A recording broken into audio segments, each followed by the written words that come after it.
Do Livro dos Lobisomens, de Sabine Barry Gould. O que direi sobre os lobisomens? Pois existem lobisomens que correm pelas aldeias, que devoram os homens e as crianças. E como as pessoas dizem, eles correm a galope, atacam os homens e são chamados de Beowulf ou Werewolf. Você me pergunta se eu sei alguma coisa sobre eles? Respondo, sim. Aparentemente, eles são apenas lobos que devoram os homens e as crianças. E isso possui 7 causas. Primeiro, Exurien, fome. O primeiro acontece por meio da fome. Não é comum lobos se aproximarem muito das aldeias, mas quando os lobos não encontram nada para comer na floresta, eles vão buscar comida nos arredores das aldeias. E a fome extrema os leva a atacar e a devorar as pessoas mais desatentas. Como não era comum ataques desse tipo, logo associavam o ocorrido a um lobisomem. Segundo, Rabien, selvageria. O segundo ocorre devido à sua selvageria inata.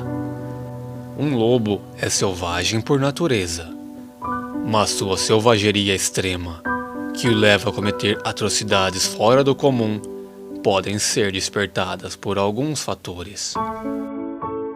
Primeiro, lobos que vivem em lugares frios são menores e por causa disso são mais selvagens do que outros lobos. Em segundo, a sua selvageria depende da época do ano, pois eles são mais selvagens sobre o período da Candelária do que em qualquer outra época do ano. E os homens devem ser mais cautelosos contra eles neste período. Candelária é um sabá, e seu período marca o fim do inverno, quase início de primavera. Há um provérbio que diz: aquele que procura um lobo na Candelária, um camponês na terça de carnaval e um paroco na quaresma, este é um homem de coragem.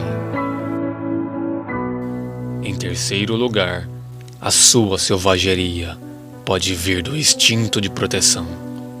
Quando os lobos têm filhotes, eles são bem mais selvagens. Isso acontece com todos os animais. Uma mãe se torna agressiva e faz qualquer coisa em defesa de seu filhote. Terceiro, Senectuten, velhice. Quando um lobo envelhece, ele se torna fraco e frágil, e por isso não consegue correr rápido o suficiente para caçar animais. E portanto, começa a atacar as pessoas, a quem ele consegue pegar mais facilmente do que um animal selvagem.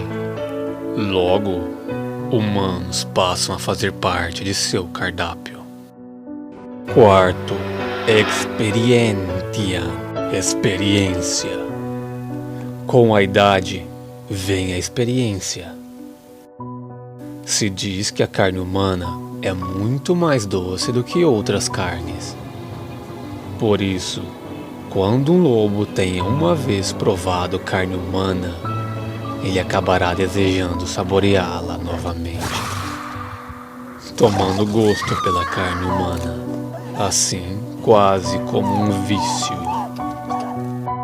Quinto, insane, loucura. Um cão, quando está louco, é capaz de morder qualquer um, até mesmo seu próprio dono. Ele é incapaz de reconhecê-lo como seu senhor. E o que é um lobo senão um cão selvagem, que quando louco seria capaz de atacar aos homens com violência e sem qualquer tipo de temor? Sexto, Diabolum, Diabo. O sexto acontecimento é sobre o diabo e a crença de que ele pode assumir a forma de um lobo. Um frade franciscano chamado Vicente de Beauvais fez uma citação a isso em seu Speculum Historiale. E ele tomou de Valérios Máximos na Guerra Púnica, quando os romanos lutaram contra os homens da África. Enquanto o capitão dormia, veio um lobo e sacou a espada e o matou. Esse era o diabo em forma de lobo. Sétimo, Deum, Deus. O sétimo fato vem de Deus, a vontade divina, que por alguma razão decide punir a certas terras e aldeias, lhes enviando lobos ferozes. Na Bíblia, existe uma passagem que fala sobre Deus usar feras para punir os homens. A passagem diz assim: o profeta Eliseu havia deixado a cidade de Jericó e seguia viagem sozinho pela estrada até Betel. Quando da cidade de Jericó saíram 42 rapazes ao encalço de Eliseu. Quando o profeta chegou a uma determinada área mais deserta da estrada, os jovens o abordou e começaram a hostilizá-lo, dizendo: sobe calvo, sobe calvo. A expressão sobe calvo não quer dizer apenas uma zombaria por Eliseu ser careca. Zomba do ministério profético de Eliseu, fazendo uma comparação injusta com o profeta Elias, que subiu ao céu em um redemoinho. Em outras palavras, zombavam da autoridade profética de Eliseu. O profeta ficou acuado diante de um grupo de jovens mal intencionados, que além de estarem reunidos covardemente contra ele, ainda colocaram em xeque sua autoridade profética dada por Deus.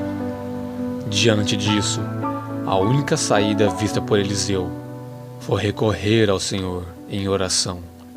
E neste momento Deus intervém.